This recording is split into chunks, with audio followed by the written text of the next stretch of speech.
She tried to buy my silence with guilt, then steal my dignity with a slap. At every table, in every whisper, she painted me as the villain, and my own son stood by her side. I swallowed the words that burned, knowing the truth didn't need my voice.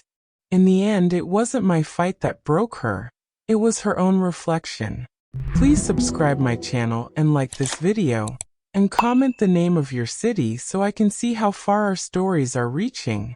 My name is Isabella and I am 63 years old. The coffee smelled warm, but it didn't calm me. The mug was heavy in my hands.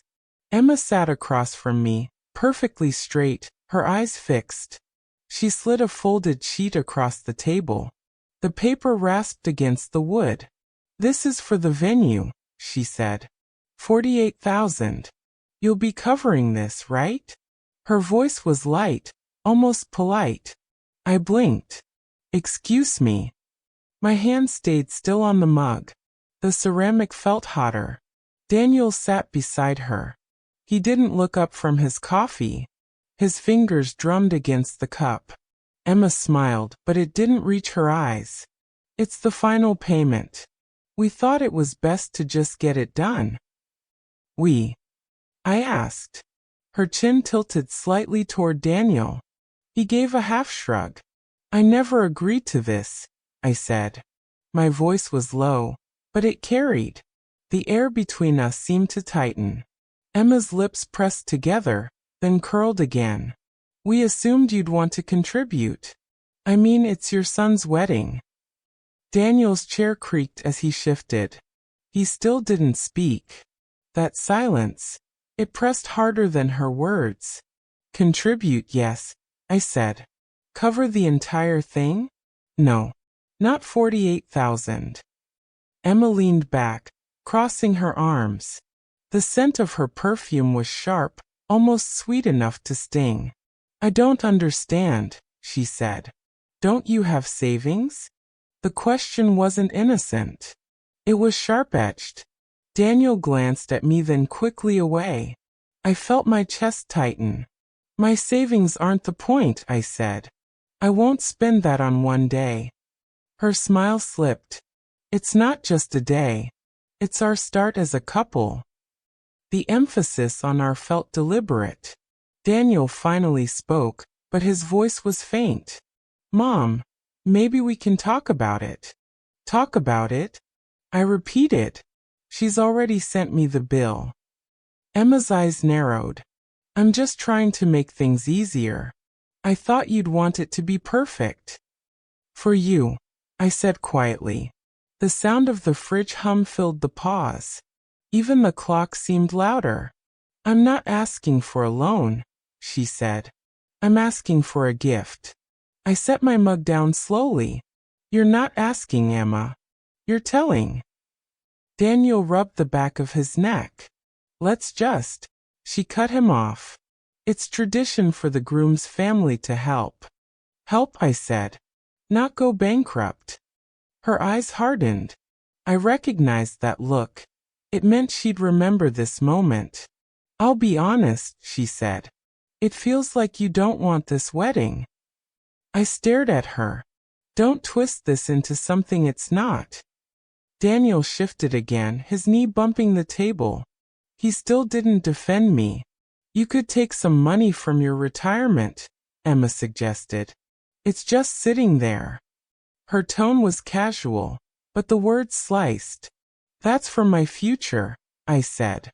"Not for centerpieces and a champagne fountain." Her smile was gone now. "This isn't about centerpieces. This is about supporting your son." I looked at Daniel. "Do you agree with her?" His mouth opened, then closed. That pause was answer enough.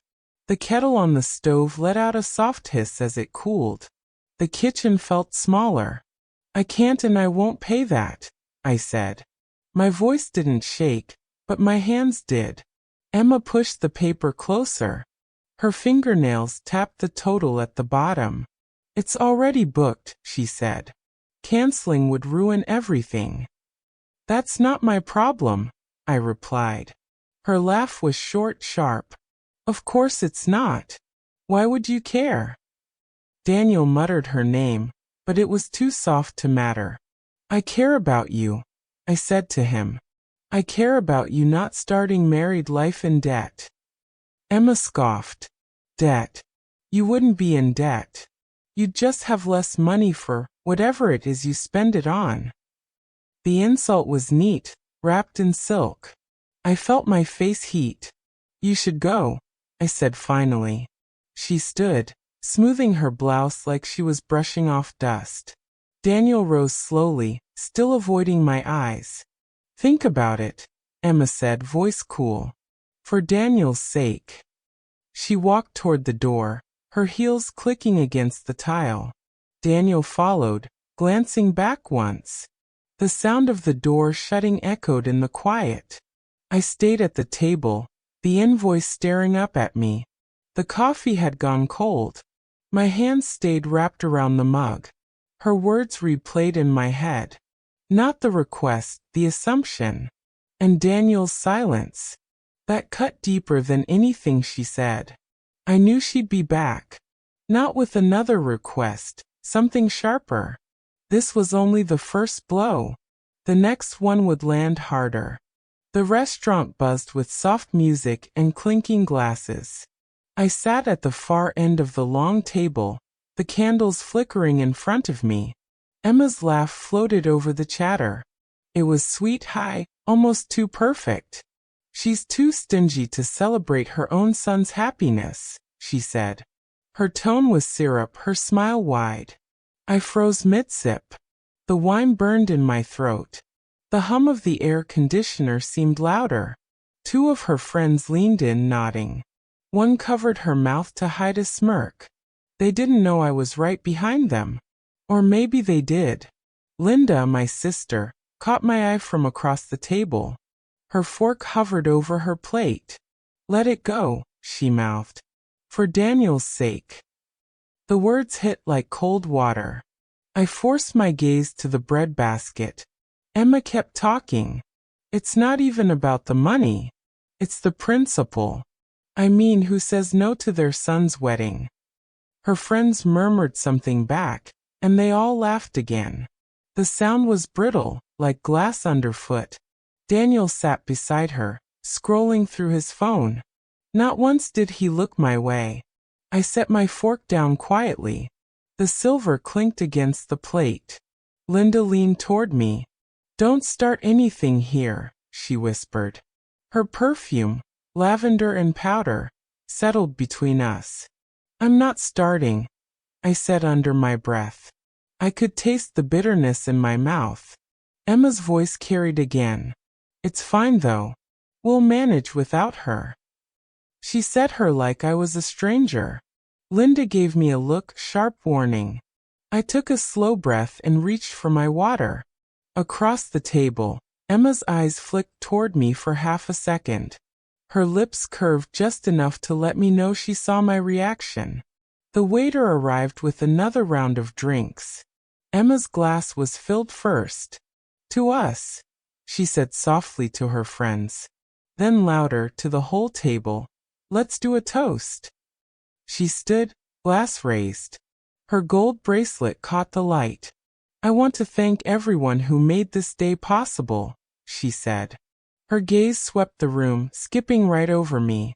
To my parents, for their endless support. To our friends for standing by us. And to Daniel for choosing me. Applause broke out. Glasses clinked. The sound was warm for everyone else, cold for me. Daniel smiled, kissed her cheek. He didn't add a word. Linda patted my hand under the table. Her palm was warm, but her grip was light. The plates arrived, roasted chicken, potatoes, vegetables. The scent should have been comforting. It wasn't. Emma laughed again, leaning close to Daniel. Her fingers rested on his arm as she whispered something. He glanced my way, just a flicker, then looked down. That tiny movement felt like a door closing. I picked at the chicken, my appetite gone. Every laugh at the table sounded sharper now. Linda tried to change the subject. So, When's the honeymoon? She asked. Emma's eyes sparkled. Oh, we're thinking Italy. But that depends. She let her words hang, then took a slow sip of wine. Her friend leaned in. Depends on what? Emma tilted her head, pretending to think. On how generous certain people feel. A ripple of laughter. The knife in my hand pressed too hard against the plate. Linda shifted uncomfortably. Emma, maybe. Emma cut her off. Oh, I'm just teasing. Her smile was pure innocence on the surface. The room went back to its easy hum. But the air around me stayed heavy. I pushed my plate away. The food barely touched. The waiter raised an eyebrow, but didn't ask. Emma's chair scraped as she stood again. She moved to the other side of the table, chatting, touching shoulders, laughing. She skipped me. Not even a glance. Linda leaned closer. Just breathe. Tonight's about them, not you. I forced a small nod, but my throat felt tight. Emma returned to her seat, sliding her hand over Daniel's. They looked like a perfect picture, until you noticed the edges. Ready for dessert? She asked him. He nodded, smiling faintly. I could see the waiter bringing out a cake, white frosting, gold lettering. Congratulations, Daniel and Emma. Candles flickered on top, though it wasn't anyone's birthday. Emma insisted on the first slice.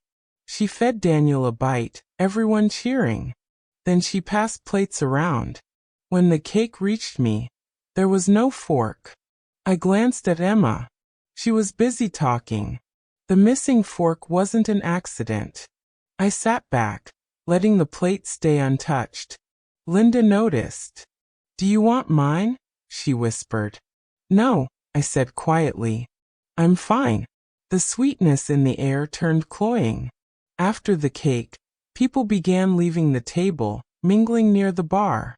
Emma stayed seated, phone in hand, thumbs moving quickly. Daniel followed her lead, barely speaking to anyone now. I stood, smoothing my skirt. Linda caught my wrist. Don't leave yet. I just need air, I said. My voice was calm, but my chest felt tight. As I passed behind Emma, I heard her again. She makes everything harder than it needs to be. Her friend murmured something. Emma's laugh came sharp this time, no sugar. I didn't turn around. The smell of vanilla from the cake followed me out. The night air was cooler, but not enough. I could still hear the muffled laughter from inside. In that moment it was clear. She wasn't just ignoring me. She was rewriting me. And Daniel was letting her. I stayed outside until the music faded. But even then, her voice stayed in my head, sweet and cutting at the same time. She was making sure everyone knew exactly who the villain was. And she was making sure it was me. The shop smelled faintly of lavender and starch. Pins clinked softly in a small glass jar on the counter. Emma stood on the fitting platform, the pale gown spilling around her feet. I sat in the corner chair, hands folded in my lap. The seamstress, a woman named Carla, knelt to pin the hem. Emma's voice carried in the quiet space. I'm paying for everything myself, she said loudly. Since some people refused to help. The words landed like a slap. I felt the air shift toward me. Carla's eyes flicked to mine. Sympathy, soft and uninvited. It didn't soothe me. It made the shame burn hotter. Margaret, my oldest friend, stood near the mirror. She stepped forward quickly. The beadwork is beautiful, isn't it? Emma didn't even glance at her. She bent toward Carla, her tone dropping to a stage whisper. Older generations just don't understand the importance of appearances, she said. Her reflection met mine in the mirror. My chest tightened. The faint hum of the sewing machine in the back room seemed louder. Margaret tried again. Emma, maybe we could look at veils next? Emma smiled sweetly at her. Oh, we'll get there. I'm just explaining how I've had to take on so much. Alone. Carla's hands stilled on the fabric. The pins in her mouth glinted under the light. I didn't realize you were covering the whole thing, Carla said carefully. Emma nodded, straightening her back. Yes. My parents help, of course. But not everyone feels weddings are worth investing in. The not everyone was aimed like a dart. Margaret's hand brushed mine, a light warning. I swallowed hard. Emma, is this really the time for? She cut me off, her tone sugar. Oh, I'm just telling Carla the story. She's part of this after all. Carla's eyes darted between us. Her cheeks flushed as if she'd walked into something private. Margaret shifted closer to me. Let's just look at the catalogs. Her voice was gentle but firm. Emma stepped down from the platform. The gown's train pooled on the floor, the sound like fabric sighing. Why? She asked. I think it's important everyone knows the truth. I stood, my pulse quickening. I'm going to step outside. Emma tilted her head. Don't you want to see the final look? The final look? I'd already seen enough. I'll be in the car, I said. My voice was steady, but my hands weren't. As I walked to the door, the bell above it jingled softly. Margaret followed, but I shook my head for her to stay. The cool air outside hit my face, sharp and welcome. I didn't slow my steps. My hands trembled as I unlocked the car. It wasn't just anger, it was something heavier. I sat behind the wheel, staring at my reflection in the rearview mirror. My cheeks were flushed. My jaw ached from holding my tongue. She wasn't just making digs anymore. She was building a story, one I wasn't allowed to rewrite. Inside the shop, I could still see her in the mirror near the window. Standing tall, smiling, talking. Carla's face was polite, but she'd remember every word. That was the point. I gripped the steering wheel tighter. The leather felt cold, unyielding. Margaret emerged a few minutes later, sliding into the passenger seat. You okay? She asked softly. No, I said. But I will be. She sighed. She's baiting you. I know, I said. And I can't take it. Margaret looked at me carefully. Then don't go to these things alone. The advice was kind, but it landed with a thud. Emma wasn't going to stop because I brought backup. She wants everyone to believe I'm the problem, I said. Margaret's hand rested on my arm. Then don't give her proof. I didn't answer. Because the truth was, silence felt like proof too. We sat there for a moment, the car filled with the scent of Margaret's floral lotion. It was too soft for the heaviness in my chest. When I started the engine, the radio came on mid-song. I turned it off. Driving home, my fingers loosened on the wheel, but my mind stayed locked on her voice. On the way she looked at me when she said older generations. She wasn't just talking about me. She was erasing me. That night, I replayed the scene again and again. Every word, every glance, every fake smile. I realized something I hadn't before. Emma wasn't just winning people over. She was making sure there'd be nothing left of my side of the story. And she was doing it in plain sight. The knock on the door was soft. I opened it to find Daniel standing there, hands in his pockets. Got a minute? He asked. His voice was too casual. Of course, I said, stepping aside. The scent of rain clung to his jacket. He sat at the kitchen table, eyes on the salt shaker. I poured coffee, the liquid sloshing quietly. He didn't touch his cup. Instead, he took a deep breath. Mom, he said, you should reconsider paying. Just to keep the peace. My grip on the mug tightened. The steam curled up between us. Keep the peace. I repeated. He nodded, still not looking at me. It's just it would avoid more drama. For everyone. I leaned back, letting the words settle. The clock on the wall ticked louder than usual. Daniel, I said slowly, is this about avoiding drama, or about giving her what she wants? His jaw tightened. It's not like that. Feels like exactly that, I said. The bitterness in my mouth tasted sharp. He finally met my eyes, but only for a moment. She's under a lot of stress, planning this wedding. I cut in. And I'm under stress too. Or does that not matter? His shoulders rose and fell. I'm just asking you to think about the bigger picture.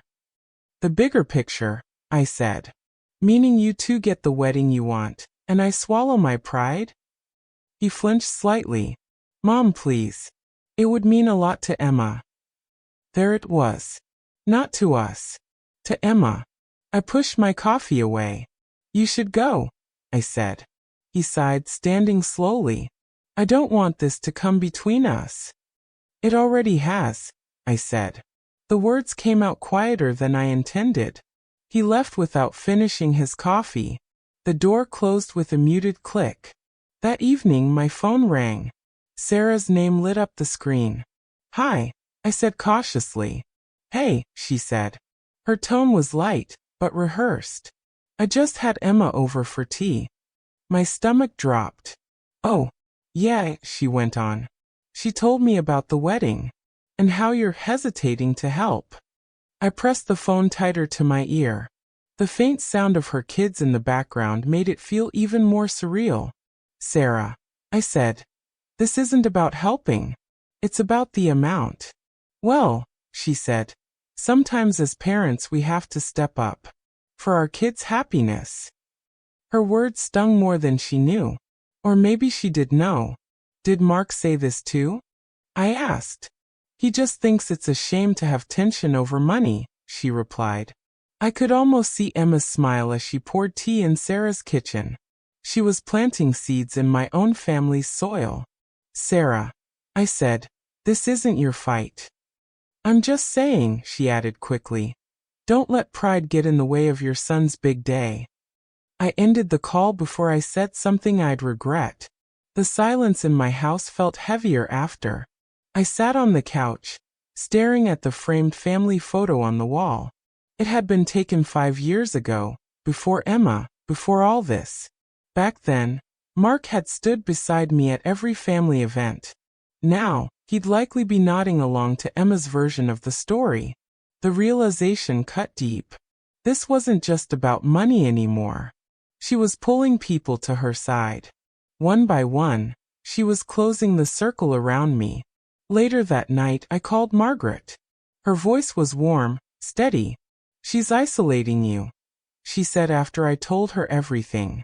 I know, I whispered. The words tasted like metal in my mouth. Then you have to decide, she said. Fight back now, or let her finish. I thought of Daniel, sitting at my table, asking me to give in. I thought of Sarah's polite but pointed advice. And I thought of Emma, smiling sweetly in every conversation she controlled. The rain outside had stopped, but the air still smelled damp. I turned off the living room light and sat in the dark. Some battles you can win with kindness. This wasn't one of them. I could feel the shift inside me. Wounded was giving way to something else. Resentment had a way of sharpening resolve. I knew then that the next move was mine. But I also knew she'd already made hers. Emma wasn't just after my money. She was after my place in my own family. And she was dangerously close to taking it. The restaurant's private room smelled of garlic and wine. Candles flickered along the long table, casting shadows on the white tablecloth. I sat near the end, my napkin folded neatly in my lap. Daniel and Emma stood at the center, smiling for pictures. Forks clinked against plates as dinner wrapped up. Emma tapped her glass with a spoon, the sound bright and sharp. Before we finish, she said, I just want to say a few words. The room quieted. My chest tightened. Emma's smile widened. I want to thank everyone who's been supportive financially and emotionally through this whole process. A ripple of laughter moved through the guests. Her eyes flicked in my direction. The implication landed like a stone. The back of my neck burned. Daniel laughed too. It was short, but it twisted in my stomach. I forced my face into something neutral. The room felt warmer, the air heavier. She kept talking, her voice sweet as honey. It means the world to us to have people who believe in us, and aren't afraid to show it. Her words dripped with meaning I couldn't correct. Not here. Not now. Chairs scraped as people leaned closer, smiling, nodding. A few looked at me, then away quickly. I took a slow sip of water. The glass was cold against my lips. Daniel clapped when she finished. Everyone followed. My hands stayed in my lap. I could hear my own pulse in my ears. I excused myself, murmuring something about the restroom. The hallway outside was dim, the carpet soft under my shoes. The ladies' room door swung open, and voices spilled out. High, light, unguarded. Emma's voice cut through them. Don't expect my mother-in-law to be generous. She counts every penny. A burst of giggles followed. The sound scraped like nails against glass.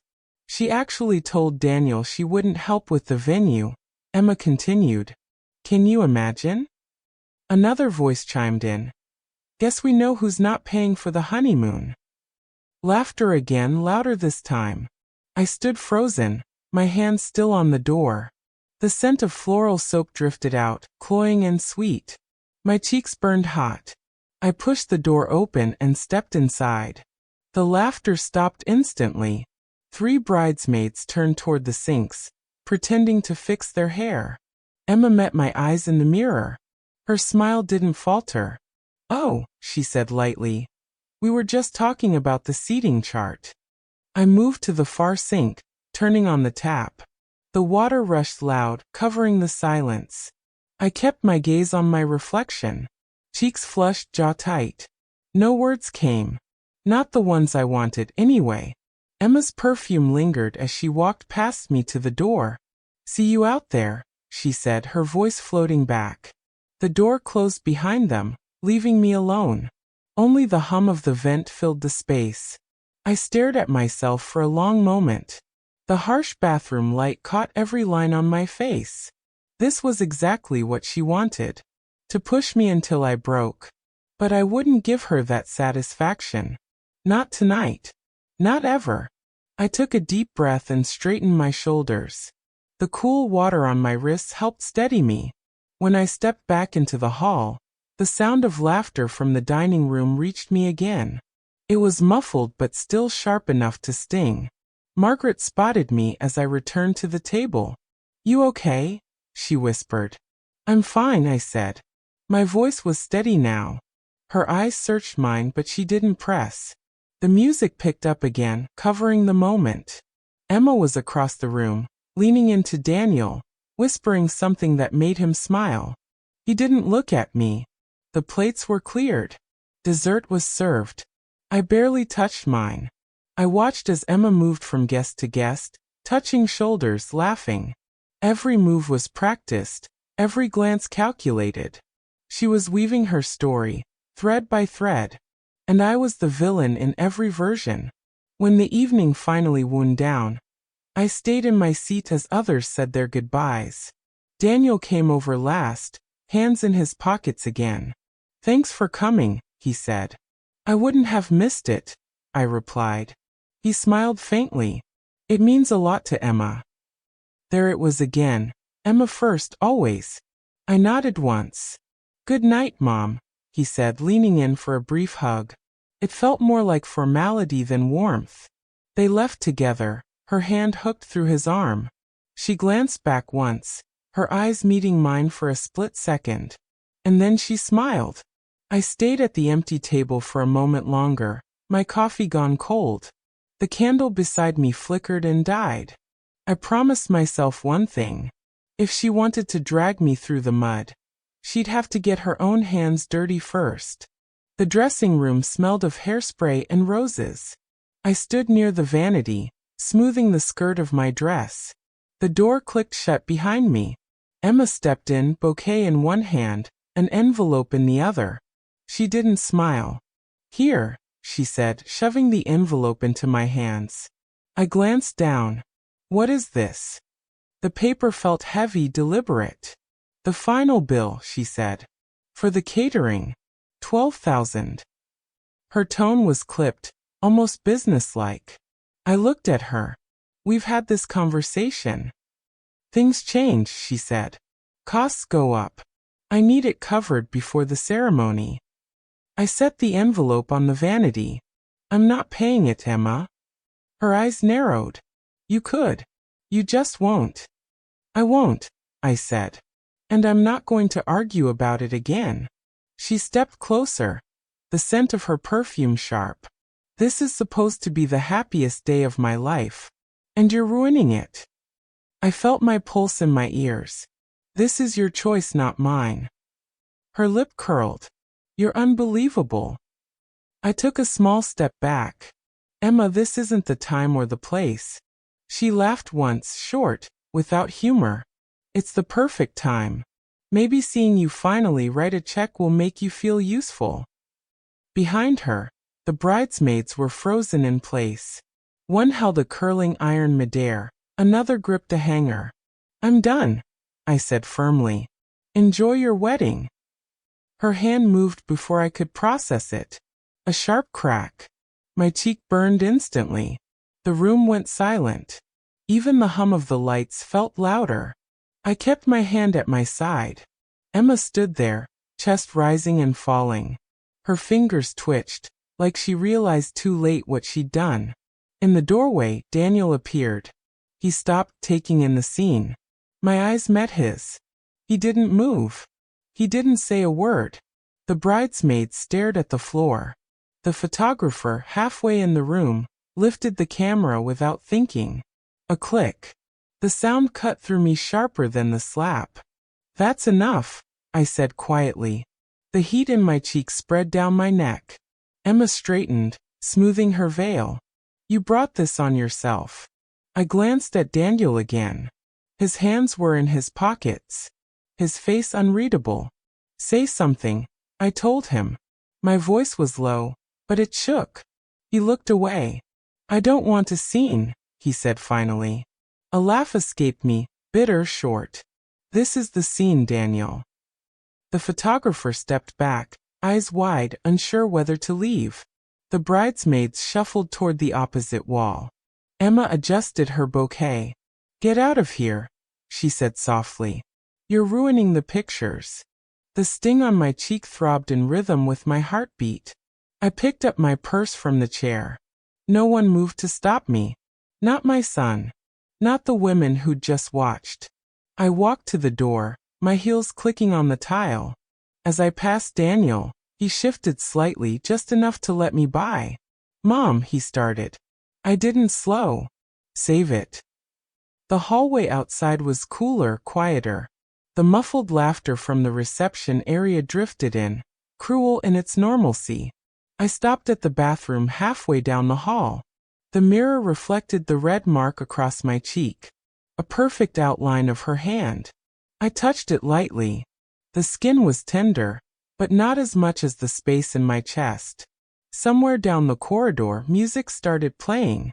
The wedding march, faint but steady. I closed my eyes for a moment. This was what she wanted. To push me out, to make me the problem. And Daniel had let her. When I stepped back into the hallway, the photographer passed by, camera in hand. He glanced at me, guilt flickering in his eyes. That picture. I began. He hesitated. It's already in the gallery. A breath caught in my throat. Of course it was. I turned away before he could say anything else. Each step toward the exit felt heavier. The scent of flowers from the ceremony room mixed with the cold air from outside. It was cloying, suffocating. Outside, I stood under the awning. The sound of rain on the pavement soft but steady. I pressed my hands against my sides to stop their shaking. Margaret's voice echoed in my head. Don't give her proof. Too late for that now. But proof worked both ways. And the click of that camera, it might end up being hers and Daniel's biggest mistake. I walked to my car without looking back. The rain speckled my dress, cooling the heat on my skin. She thought that slap would silence me, but all it did was remind me that I still had one card left to play. The ceremony was beautiful to everyone else. White flowers, soft music, smiling faces. To me, the air felt thick. Every whisper sounded like it had my name in it. I sat near the back, hands folded tight in my lap. Daniel stood at the altar, looking anywhere but toward me. Emma walked down the aisle, radiant in her gown. Her eyes skimmed over the guests, landing on me for a split second. Her smile didn't falter, but the corner of her mouth twitched like a warning. The vows were quick, the applause louder than necessary. I clapped twice, then rested my hands again. At the reception, the music was already loud. Laughter spilled from every table. I walked in head high, but I could feel the glances. Emma's friends huddled near the bar, whispering behind manicured hands. Their eyes darted toward me, then away. My relatives, people who'd hugged me at Christmas, now kept their backs turned. Chairs shifted when I passed. Margaret found me at a corner table. "You okay?" she asked softly. "I'm fine," I said. It was a lie, but it was all I had. She leaned closer. "They're trying to get a reaction." "I'm not giving them one," I replied. My voice was steady, even if my pulse wasn't. Across the room, Emma twirled on the dance floor. She leaned into Daniel's ear, whispering something that made him laugh. He glanced my way, just long enough to see me watching, then looked back at her. His arm tightened around her waist. The DJ's voice boomed. Time for the first dance. Cheers erupted. Emma and Daniel took the center, the lights dimming to a warm glow. They looked like a perfect picture. But I knew better. The music started. Soft, romantic, made for photographs. Margaret touched my arm. "Want to stay at our table?" I shook my head slowly. "No. I think I'm done." Her brow furrowed. "Done." "Staying," I said.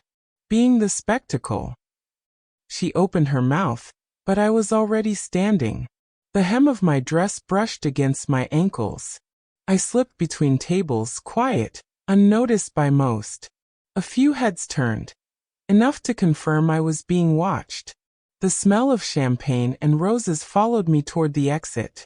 The music swelled behind me as they spun on the dance floor. My phone buzzed in my purse. I didn't look at it. I pushed open the side door, stepping into the cool evening air. The sudden quiet was a relief. The sky was dusky, streaked with pink and gray. I took a deep breath, letting the coolness settle into my lungs. From inside, the muffled beat of the music kept time with my steps. It sounded distant, like it already belonged to someone else's life. The parking lot was nearly empty. I walked slowly, heels clicking against the pavement. Another buzz from my phone. This time I glanced. A message from Sarah. "You're leaving? People are talking." I stared at the screen. My thumb hovered over the reply, then dropped. Let them talk. They'd been talking for months anyway. I reached my car, resting my hand on the door handle. One last glance back at the glowing windows of the reception hall. Through the glass, I could see the swirl of dancing guests. Emma's dress caught the light, sparkling as she laughed. For a moment, I wondered if she'd even notice I was gone. Then I realized she would, because this was one picture she couldn't control. I slid into the driver's seat. The faint scent of rain still lingered from yesterday. Another buzz. This time from Daniel. "Why did you leave?" I typed 3 words. "To keep mine." I didn't wait for a reply. The engine hummed to life beneath my hands. As I pulled out, the lights of the hall grew smaller in the mirror.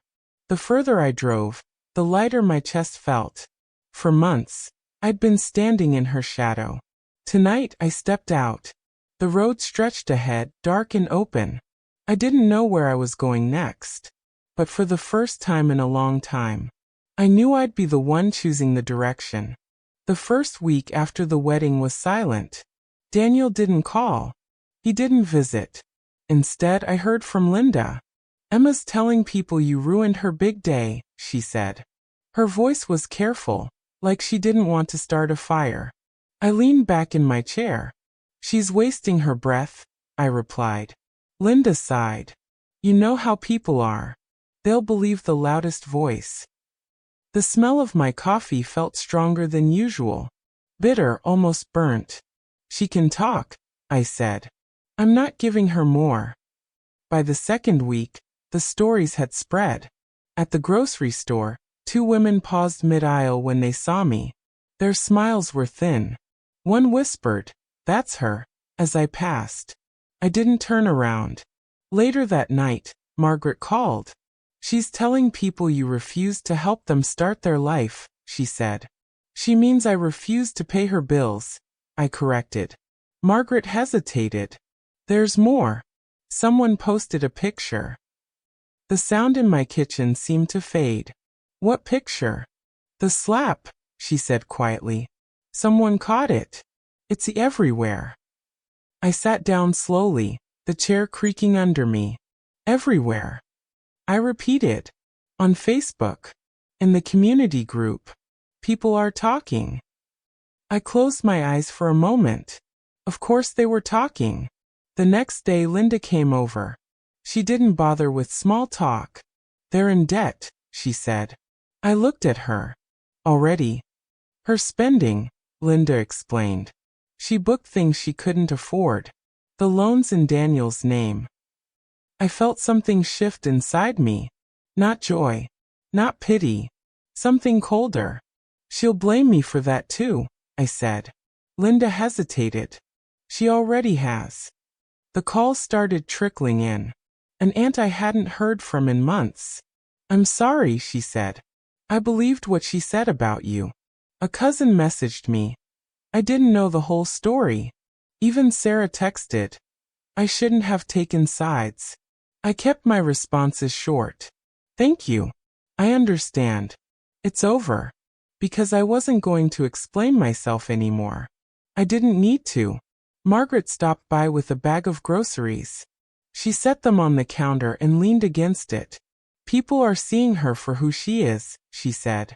I didn't have to lift a finger, I replied. My voice was steady, almost detached. She tried to spin the photo, Margaret said. Told people you provoked her. I poured us both tea. How's that working out for her? Margaret smiled faintly. Not well. Someone posted a video. There's audio.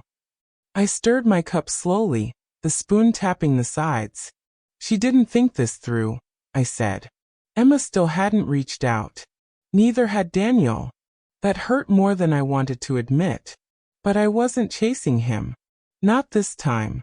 Linda called again. She's losing friends, she said.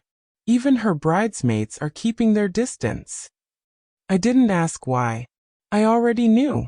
One afternoon, I ran into Mark at the hardware store. He looked uncomfortable, shifting his weight. I owe you an apology, he said. I picked up a pack of light bulbs. For what? I asked. For believing her, he said. Sarah and we should have asked you first. I nodded once. You should have. He didn't argue. He just said, we know better now. The storm Emma had started was circling back to her. And I'd done nothing but stay silent. That was the part that felt the most like justice. Not revenge. Just balance. A week later, Margaret and I sat on my porch, watching the sun dip behind the trees. She sipped her tea. Think she'll try to make amends? No, I said. She doesn't know how. Margaret tilted her head. Would you even want her to? The question hung between us. I didn't answer right away. I'd want my son back, I said finally. But not at her price. The crickets had started their evening chorus. The air was cool, the kind that carried every sound. I could almost hear the echo of that day in the dressing room. The sharp crack, the camera click. Moments that can't be undone. Emma had tried to write my story for me. Now she was watching her own version unravel. I didn't need to defend myself anymore. All I had to do was wait. Because sometimes the truth doesn't need a voice. It just needs time to speak for itself. The knock came just after sunset. Slow. Hesitant. I opened the door to find Daniel standing there. His shoulders were hunched, eyes tired. "Hi, Mom," he said softly. I stepped aside. "Come in." The air outside carried the smell of wet leaves. He walked in, glancing around like it had been years, not months. His jacket looked worn. "Coffee?" I asked. He shook his head. "No thanks." His voice was thin, frayed at the edges. We sat at the kitchen table, the same place so many arguments had started. He stared at his hands. "How have you been?" I asked. "Not great," he admitted. A long pause followed. "Emma's spending." He stopped, rubbing his forehead. "It's gotten out of control." I stayed quiet. The clock ticked on the wall. "We're behind on rent," he said finally. "And I don't know how to fix it." I studied his face. There was no ask in his voice this time. No list of bills to be covered. "What do you need from me?" I asked. He looked up, startled. "Nothing," he said quickly. "I just wanted to see you." For a moment, I almost didn't believe him. But his eyes held mine without flinching. "She's been different," he said. His voice dropped lower. "Paranoid. Angry all the time." "She's burning through people," I said. The words weren't cruel, just true. "I know," he admitted.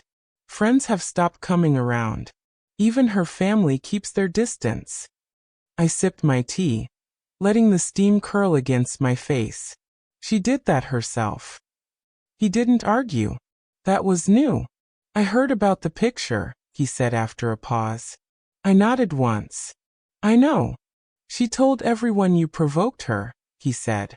"But people don't believe it anymore." I watched him carefully. "And you?" His mouth tightened. I shouldn't have stood there and done nothing. The silence stretched between us. I let him sit in it. "You don't have to forgive me," he said quietly. I set my cup down. "You're my son, Daniel. But I have boundaries now." He nodded slowly. "I get that." It was the first time he hadn't pushed back. The first time he hadn't tried to smooth it over for her. We talked for an hour. About small things, work, the weather, Linda's garden. Not about Emma, not directly. But her absence from the conversation said enough. When he finally stood to leave, he hesitated at the door. "I don't know what's going to happen," he said. "You'll figure it out," I replied. It wasn't a promise. It was a truth. After he left, I stood at the window, watching his car disappear down the street. The night was quiet except for the rustle of leaves in the wind. I didn't feel triumph. I didn't feel bitter. What I felt was stillness. A kind I hadn't known in months. In the weeks that followed, I heard more from others than from Daniel. Emma had lost another job. The lease was up. They might move in with her parents. Every piece of news came without me lifting a finger. Her downfall wasn't my work. It was hers. One afternoon Sarah called. "She's not doing well," she said carefully. "I hope she figures herself out," I replied. My voice was steady, polite. Sarah hesitated. "I don't know how you stayed quiet through all of it." I smiled to myself. Because silence lasts longer than shouting. By the end of the month, the whispers about me had faded. At the store, people stopped pausing mid-aisle. Neighbors waved without that flicker of pity in their eyes. The tide had turned completely, and I hadn't moved from my spot. Margaret came over one evening with pie. "You won," she said as she cut us each a slice. "It's not a game," I told her. "Maybe not," she said. "But you never gave her what she wanted. And now she's the one left empty-handed." I took a bite of pie, the crust flaking softly under my fork. "That's enough for me," I said. That night, I sat on the porch, the cool air brushing against my face. The porch light cast a soft glow across the yard. I thought about all the ways people expect revenge to look: loud, public, final. But mine had been quiet. No grand scene. No speech to set the record straight. Just holding the line until she destroyed her own. Emma had taken my money, my place at family tables, even my reputation for a while. But she never took my self-respect. And in the end, that was the only victory worth having.